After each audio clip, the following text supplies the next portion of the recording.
सदस्य श्री सुदर्शन बबलू जी।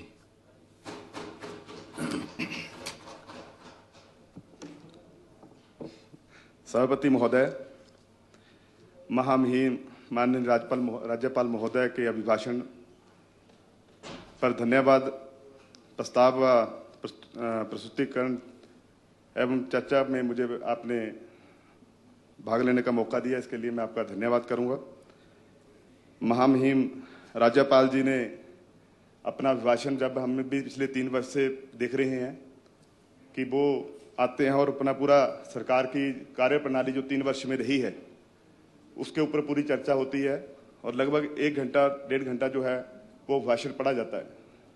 पर हमने भी पहली बार ये देखा है कि सिर्फ 1.5 मिनट में ही जो है पूरा अभिभाषण पढ़ दिया गया और उस पर बाद में ये बोला गया कि ये जो अभिभाषण है इसको सभी को पढ़ा हुआ समझा जाए। पर अब किस तरीके का प्रेशर के अंदर थे वो हम नहीं जानते, पर फिर भी आपने इस अभिभाषण पर मुझे मौका दिया तो मैं आपका धन्यवाद करना चाहूँगा। और इसके बाद सरकार की जो उपलब्धियाँ 3 वर्ष की रही हैं और उस पूरे अभिभाषण में होती हैं, तो वो शायद इसमें भी होंगे कि शायद वो उपलब्धियाँ जो है यहाँ पर पढ़ी जाएंगी तो जनता तक, हिमाचल प्रदेश की जनता तक जाएंगी, क्योंकि अभी चुनाव भी नज़दीक आ रहे हैं। 1.5 साल बाद चुनाव होने वाले हैं, उससे पहले पंचायत के चुनाव हैं, तो कहीं ऐसा ना हो कि कुछ ऐसा प्रेशर उनके ऊपर हो। तो खैर, पर फिर भी सरकार की जो 3 साल की उपलब्धियाँ रही हैं, मैं ये समझता हूँ कि हमारे 3 साल के अंदर हमने जो चुनौतियों का सामना भी माननीय मुख्यमंत्री जी ने किया है, जो हमारी सरकार ने किया है, ये भी प्रदेश के इतिहास में पहली बार हुआ है। 2023 में एक बड़ी आपदा जब आई थी और उसके बाद 2024 में भी एक आपदा आई, उसके बाद हमारी सरकार के ऊपर भी एक संकट आया। इन सारी आपदाओं से उभर कर भी हम जो है आगे बढ़ रहे हैं। पर आज सर, जब एक बड़ी चर्चा आज से कुछ दिन पहले हमने 3 दिन का सेशन जो है स्पेशल सेशन माननीय मुख्यमंत्री जी ने बुलाया गया था और उस सेशन पे सिर्फ एक चर्चा होनी थी जो आरडीजी के ऊपर हो रही थी। मेरे से पहले पूर्व वक्ता जो है सम्माननीय प्रकाश राणा जी बोले हैं कि हमें जो है प्रदेश की इनकम बढ़ानी है। पर जो इस पे ऊपर मैं बात करूंगा, इस पे ऊपर आऊंगा मैं कि हमने बहुत महत्वपूर्ण कदम जो है प्रदेश की इनकम बढ़ाने के लिए माननीय मुख्यमंत्री जी ने सराहनीय कदम उठाए। पर आपकी सरकार में एक आपने धर्मशाला के अंदर इन्वेस्ट मीट की थी, जिसके अंदर आपने करोड़ों रुपया उसके अंदर खर्च दिया था। पर मुझे नहीं लगता कि कोई इन्वेस्ट आई है, यहाँ पर इन्वेस्टमेंट कोई आपकी सरकार में आई है। उसके ऊपर करोड़ों रुपए का बजट जो है आपने वहां पर टेंट लगाए, लोगों को खाने का अरेंजमेंट किया, बाहर के लोग आए, पर जो आपकी उस समय की सड़क व्यवस्था देके आपकी जो है कार्यप्रणाली दे करके वो लोग जहां से वापस हो गए। कोई इन्वेस्ट यहाँ पर नहीं आई। पर उसके बावजूद भी हमारी सरकार ने जो सराहनीय कदम उठाए हैं, चाहे वो शराब को मामले में हमने जो है उसकी जो है टेंडरिंग की है, जैसे आज 10% से उसको टेंडर बढ़ा करके उसका रेट बढ़ा करके उसको उसी उन लोगों को ही टेंडर दे देते थे। इस चीज़ों पे अगर जैसे माननीय मुख्यमंत्री जी ने सराहनीय कदम उठाए, हमने करोड़ों रुपया जो है हमारी प्रदेश की सरकार ने जो है अर्जित किया है। तो मैं ये समझता हूँ ये एक बोलना या एक सलाह देना बड़ी आसान बात है, पर इसके ऊपर प्रैक्टिकली काम करना चाहिए। हमारी सरकार से कोई सीखे कि हम कैसे काम कर रहे हैं। हम जिस आपदाओं से हम गुजर करके यहाँ पर पहुंचे हैं, जिस तरीके से हम आगे बढ़ रहे हैं, इस तरीके से हम सोचते हैं कि ऐसी सरकार जो है प्रदेश में हमने इतिहास रचा हुआ है। प्रदेश में ही नहीं, पूरे देश भर में हम इसकी चर्चा हो रही है। पूर्व मुख्यमंत्री, इन्हीं की पार्टी के पूर्व मुख्यमंत्री श्री शांता कुमार जी ने भी हमारी प्रदेश की सरकार की सराहना की है। नीति आयोग ने हमारी प्रदेश की सरकार की सराहना की है। तो जो मैं समझता हूं हमें जो है, जब जो वही चीजें जो है इनको हजम नहीं हो रही। आरडीजी के ऊपर हमने 3 दिन के ऊपर जो है हमने विशेष रूप से हमने चर्चा की कि जो आरडीजी बंद हो रही है वो हिमाचल प्रदेश की कांग्रेस की सरकार के लिए आरडीजी नहीं है, वो हिमाचल प्रदेश की जनता की आरडीजी जो है, जो ग्रांट जो बंद हो रही है, वो ग्रांट जिससे हिमाचल प्रदेश की जो लोगों को, आम गरीबों को जो है फायदा मिलना था। पर उसके ऊपर सर इन्होंने 3 दिन चर्चा के बाद जो है उसका जो है इन्होंने हमारा समर्थन नहीं किया, सरकार का समर्थन नहीं किया। आज मैं जहां पर इस माननीय सदन के अंदर मैं सभापति महोदय सुन रहा था, माननीय जयराम जी बोल रहे थे कि मैं 2 बार जो है वहां से फाइनेंस जो है मंत्री हैं, मिनिस्टर, उनसे मिले हैं। तो ये निश्चित रूप से मैं बताना चाहूंगा सर, इस सदन के माध्यम से बोलना चाहूंगा कि ये आरडीजी दिलवाने के लिए नहीं, आरडीजी बंद करवाने के लिए गए थे वहां पर। क्योंकि हमने जहां पर प्रस्ताव लेके आए थे, माननीय मुख्यमंत्री जी हर हर सेशन में, हर मीटिंग में इनको बोलते रहे कि हम आपके साथ चलते हैं, हम आपके नेतृत्व में चलते हैं। जब हमारे इतना बड़ा सदन जहां पर 68 एमएलए जहां पर है, मंत्रिमंडल जहां पर है, अपोजिशन के लोग जहां पर हैं, पर आप क्यों नहीं, आप जहां पर जो है अपने इस सदन के अंदर जो है आपने इसकी हामी भरी कि हम जो है आरडीजी के फेवर में आपके साथ हैं, माननीय प्रधानमंत्री जी से, माननीय वित्त मंत्री जी से हम मिलने जाएंगे, आपके साथ चलेंगे। तो ये तो सर वही हुआ ना कि जंगल में मोर नाचा किसने देखा। तो अब इन्होंने अंदर जाके क्या बात की है तो पता ही है क्या बात की है, हमें पता है, प्रदेश की जनता को भी पता है क्या बात की है। पर 3 दिन इनके साथ जहां पर सार्थक चर्चा हुई, उससे पहले जब हमारी आपदा जहां हिमाचल प्रदेश में आई तो राष्ट्रीय आपदा घोषित करने के लिए हमने स्पेशल जो है उस पर चर्चा लाई, और जब वहां पर आप उस पर जब उसके ऊपर वोटिंग होनी थी उस समय इन्होंने जो है वॉकआउट कर लिया। तो ये एक दर्शाता है कि हिमाचल के हित के लोगों के प्रति इनके कितनी जो चाहना है। मैं जो सर एक एग्जाम्पल के साथ बोलना चाहूंगा, हर गांव में एक ऐसा आदमी होता है जो विकास के कामों को रोकता है। हर गांव में कोई ना कोई ऐसा जो है अड़ंगा डालने वाला होता है। सर 3 साल के काम क्या होया कि उहदे पिंड विच एक अंब दा बूटा था, बड़ा पुराना अंब दा बूटा था, और अंब दे बूटे लोग फल खाते थे, बहुत मिठे अंब थे उहदे। और उन्हें जाके देखना कि यार अंब मेरे दूर, अंब दा बूटा मेरे घर से दूर है, मैं तो फल खा ही नहीं पाता। अंब दा फल तो मैं तो खा ही नहीं पाता, ये फल का लोग जो पिंड के लोग आस पास के 2-4 पिंड के लोग खा रहे उन्होंने, तो मैनू क्या फायदा हो रहा था। उन्हें अंब का बूटा ही बढ़ता सर, पर उन्हें लोगों ने समझाया भी यार तू ना कर, लोग जो फल खा रहे, बोलते नहीं मैनू ज्यादा कोई फायदा ही नहीं हो रहा, तो मैं क्या करना था। सो वो काम सारे ओपोजिशन के लोग कर रहे, इन्होंने वो आरडीजी अंब का बूटा बढ़िया जिन्हें लोगों को, साढ़े पूरे हिमाचल के लोगों को फायदा था। इन्होंने उस आम के पेड़ को काटने की कोशिश की है और इन्होंने उसका समर्थन। तो सर इन्होंने 3 दिन की चर्चा हुई, उसके पहले हमारी उसके ऊपर राष्ट्रीय आपदा के ऊपर चर्चा हुई। मैं तो समझदा कि इन्होंने गल करना ही बेकार है, ये तो पानी की मधानी पाने वाली गल है कि पानी की मधानी पाओ छोड़ियो, निकलना कुछ नहीं है। तो मैं ये सोच रहा हूं सर, इसके ऊपर जो है हम जो है सार्थक चर्चा कर रहे हैं, हम जो है इसके ऊपर जो है सराहनीय कदम उठा रहे हैं। माननीय मुख्यमंत्री जी जिस तरीके से जहां पर कदम जो है अपने तरीके से काम कर रहे हैं, जिस तरीके से अभी बात हुई है कि यहाँ पर हिमाचल की सरकार को हमने कैसे, हिमाचल को कैसे ऊपर उठाना है, मैं समझता हूं जिस तरीके की सोच अगर आज से 5 साल पूर्व जो आप लोगों ने सोच रखी होती तो आज हिमाचल के हालात ना होते। आपको आरडीजी की पूरी ग्रांट मिली, आपको केंद्र के सभी फंड आपको मिले, उसके बावजूद भी 70-76 हजार करोड़ का कर्जा जो हमें आप जो है विरासत में दे करके गए। उसके बावजूद भी हमारी सरकार ने जो पहला वादा हमारी जब किया था हमारी जनता के साथ, हम ओपीएस देंगे, हमने ओपीएस दी, और उसके ऊपर भी आप लोगों ने जो है क्वेश्चन मार्क लगाया। माननीय नेता प्रतिपक्ष इस सदन के माध्यम से उन्होंने बोला है कि अगर कल को हमारी सरकार आती है तो हम इसके ऊपर जो है देखेंगे कि हमने ओपीएस देनी है नहीं देनी है, क्योंकि जहां भी बीजेपी की सरकार आई, जिस भी स्टेट में बीजेपी की सरकार आई है वहां पे ओपीएस जो बंद हुई है। तो मैं जो समझता हूं हमारे आज जो है हमारे अधिकारियों के साथ भी जो है आज उनके साथ भी जो है जिस देश से जो बात कर रहे हैं, तो मैं जो समझता हूं हमारे जो हिमाचल के हितों की बात, जब इन्वेस्टमेंट के जब इन्होंने पैसा उड़ाया उसके बावजूद हमारी कोई ऐसी मीटिंग नहीं हुई। मैं जो समझता हूं हमारे सर 3 प्लांट लगे थे वहां पर जीएसटी का, जब जीएसटी लगा हिमाचल में सर 60% इंडस्ट्री हमारी बंद हो गई जीएसटी लगने के बाद।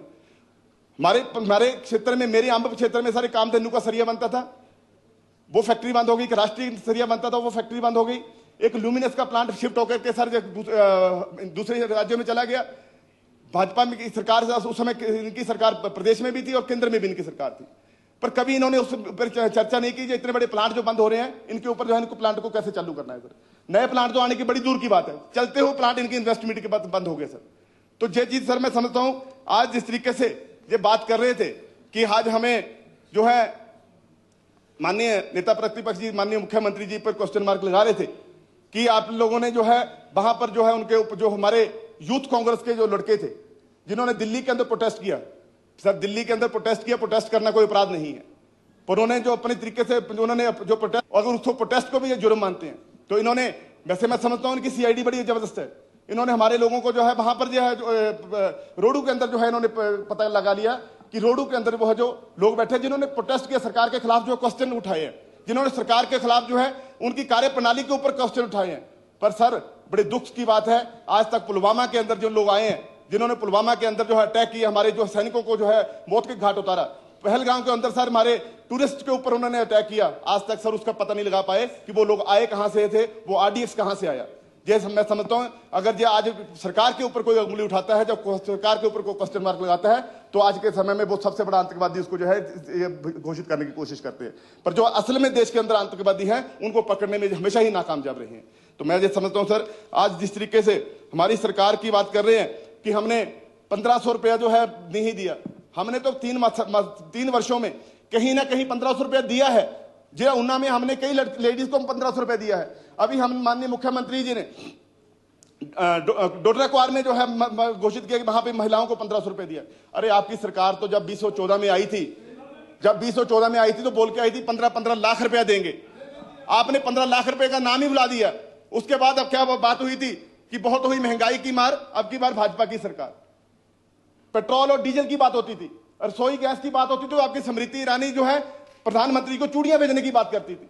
तो आज कहां छुपे हुए वो? आज थोड़ा जुलूस करते हैं लोगों ने रोड घूम के गैस नाम से लेके। आज जो लोग सर गैस को लेकर के किल्लत में लोग हो, कितनी किल्लत जो है, कितने मुसीबतों का सामना उनको करना पड़ रहा है। अब न्यूज के माध्यम से देखते हैं, सोशल मीडिया के माध्यम से देखते हैं। आज हमारी लेडी जो है वहां लाइन में खड़ी होकर के कईयों को दिल का दौरा पड़ गया, गैस की लाइन में खड़ी होकर बेहोश हो गई।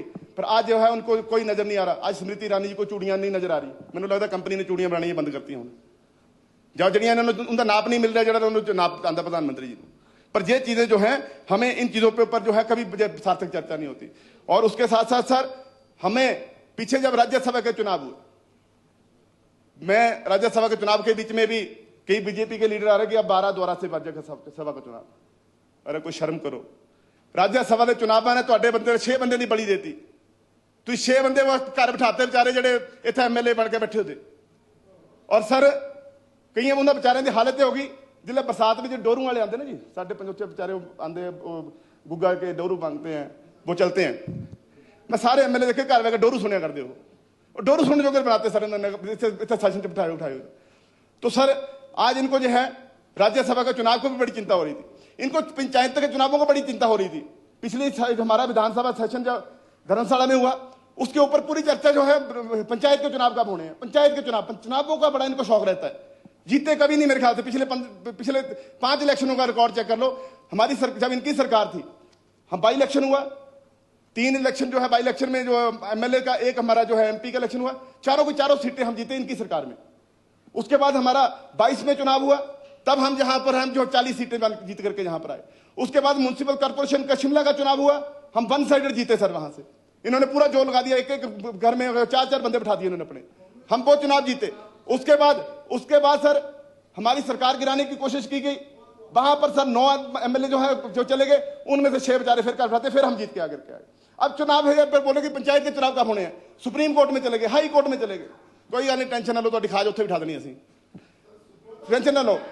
हम वो भी चुनाव जीतेंगे, और हम 27 में भी आपको बता देंगे हम क्या है। और प्लीज मैं आपको बताएंगे, हम आपको वहां भी आपको बता दें कि हम प्लीज बाइंड अप, प्लीज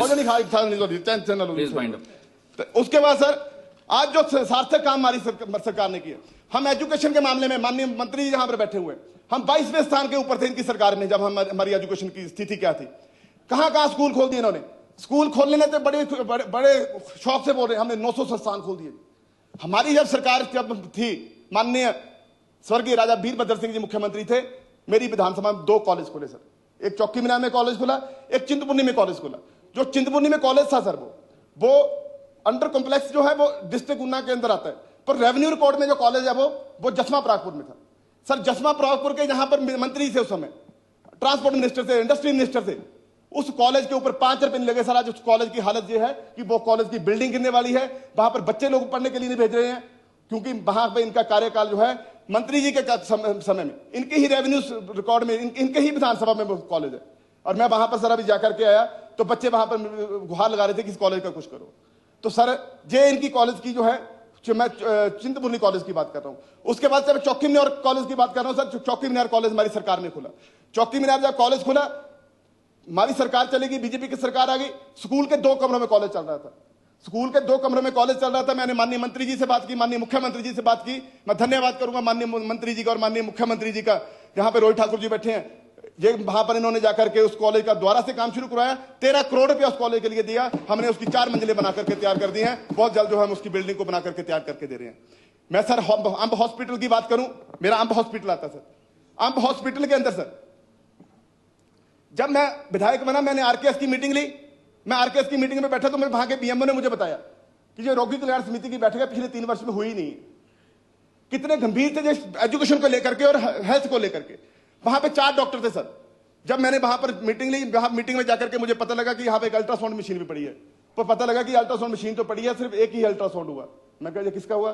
कह रहे पूर्व में हमारे विधायक थे उनका अपना ही हुआ, पर रिपोर्ट उनकी क्या आई खैर वो तो नहीं मुझे बताया, पर यह है कि अल्ट्रासाउंड उनका हुआ, मशीन बंद होगी। और मशीन बंद होने के बाद कह रहे कि यहाँ पे हमने डॉक्टर का प्रबंध किया, और डॉक्टर का प्रबंध होने के बाद सर हमने अल्ट्रासाउंड मशीन को चालू करके हमने लगभग 350 महिलाओं का जो फ्री टेस्ट था वहां पर करना शुरू किया। उसके बावजूद सर बाद में पता लगा कि मशीन बंद हो गई, खराब हो गई। हमें डॉक्टर ने बीएमओ से बात हुई, कह रहे कि मशीन खराब है, मैंने नई मशीन इसको रिपेयर कराओ, 5 लाख रुपए लगा। मैं रिपेयर की कोई गारंटी नहीं, नई मशीन लेंगे। हमने नई मशीन ने सर वहां पे चिंतपूर्णी के लिए मशीन ली, अंब के लिए मशीन ली। आज वो हमारी महिलाएं जो टेस्ट करवाने के लिए नंगल होशियारपुर जाती थी, आज वो उनका टेस्ट जो अंब हॉस्पिटल में फ्री हो रहा है। वहां पे सर मात्र 4 डॉक्टर थे। हमने वहां पर जब पता किया सर, हमें वहां पता कि स्त्री रोग विशेषज्ञ की डॉक्टर की जरूरत है, हमने स्त्री रोग विशेषज्ञ डॉक्टर की नियुक्ति कराई। उसके साथ लगा बच्चों के स्पेशलिस्ट डॉक्टर की जरूरत है, हमने बच्चों के स्पेशलिस्ट डॉक्टर की नियुक्ति की। उसके बाद सर हमने डॉक्टर सेक्रेटरी की नियुक्ति की। उसके बाद हमने सर वहां पर स्त्रीय के डॉक्टर की नियुक्ति की। उसके बाद हमने आई स्पेशलिस्ट डॉक्टर की जरूरत नियुक्ति की। अभी हमने हाल ही में वहां पर जो है जनरल सर्जन की नियुक्ति की। बड़ी जल्दी हम जहां पे ऑर्थो का डॉक्टर भी भर रहे हैं। हम ऑपरेशन थिएटर चालू करने के लिए जा रहे हैं। हमने वहां पर सर 3.5 करोड़ रुपया ओपीडी न्यू ओपीडी के लिए माननीय मुख्यमंत्री जी ने, माननीय हेल्थ मिनिस्टर साहब ने जहां पे दिया, हम न्यू ओपीडी वहां पर जो है बनाने के लिए जा रहे हैं। मैं जो समझता हूं सर हमारी सरकार कितनी गंभीर है जो एजुकेशन को लेकर के, और सर हमारी सरकार कितनी गंभीर है हेल्थ के सिस्टम को लेकर के।